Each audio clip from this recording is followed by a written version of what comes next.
किनिदा सासु हरियर कंगनवा हो चढ़ल सावन के महीनावा। किनिदा सासु हरियर कंगनवा हो चढ़ल सावन के महीनावा। सावन के महीनावा सासु सावन के महीनावा। सावन के महीनावा सासु सावन के महीनावा। अरे किनिदा सासु हरियर कंगनवा हो चढ़ल सावन के महीनावा। किनिदा सासु हरियर कंगनवा हो चढ़ल सावन के महीनावा। कंगना पहिने हम चराचा में जइबो। कंगना पहिरी हम चराचा में जइबो। अरे चराचा में मिली है ज्ञानवा हो सासु किनिदा कंगनवा।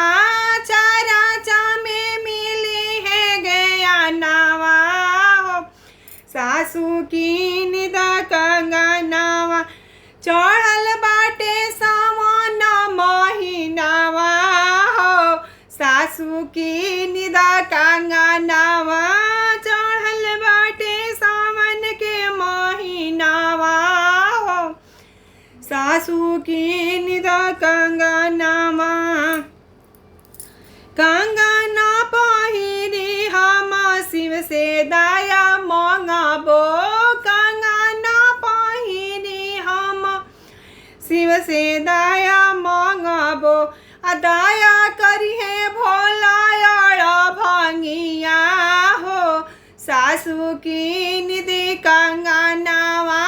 दया करिहे भोला भंगिया हो सासु किनिदा कंगनवा।